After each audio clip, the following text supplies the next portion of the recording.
কবরে শুয়ে আছে তারা রবের কাছে ফরিয়াদ করছে, মওলা একটা সুযোগ দাও, দুনিয়াতে গিয়ে একটা নামাজ পড়ে আসে, একটা সিজদা দিয়ে আসে। কবরবাসী চিৎকার করে রবকে বলে, মওলা ভুল করেছি, ভুল করেছি, ভুল করেছি, একটা সুযোগ দাও।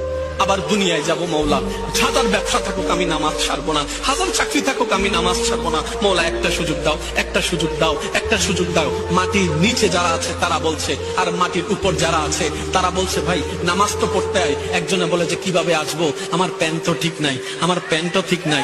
যুবক, তোমার বাবা যদি নামাজ না পড়ে তুমি পড়বা। আজকে আমাদের মেয়েগুলিকে বলি, তোমার মা যদি নামাজ না পড়ে তুমি নামাজ পড়বা, তোমার দাদা যদি নামাজ না পড়ে তুমি নামাজ পড়ো। তোমাকে দেখে দেখে যেন তোমার পরিবারের নামাজ। মনে রেখো বান্দা, দুনিয়া নিয়ে ব্যস্ত হয়ে গেলা। আল্লাহকুমুত তাকাসুর, দুনিয়া বাড়ানোর নেশা তোমাদেরকে আমি আল্লাহ থেকে, ইবাদত থেকে গাফেল করে দিল।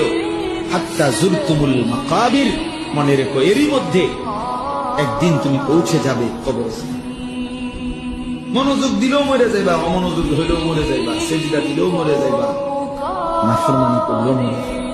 যখন দেখবেন কোরআন আপনার বাসায় পড়ে আছে আর কোরআনের উপরে ধুলা জমে গেছে, তখন বুঝবেন যে আপনার কলবেও ধুলা জমে গেছে। আপনার কলবের মধ্যে এখন পরিচ্ছন্নতা নাই, নূর নষ্ট হয়ে গেছে। যারা আজকে কবরে শুয়ে আছে তারা রবের কাছে ফরিয়াদ করছে।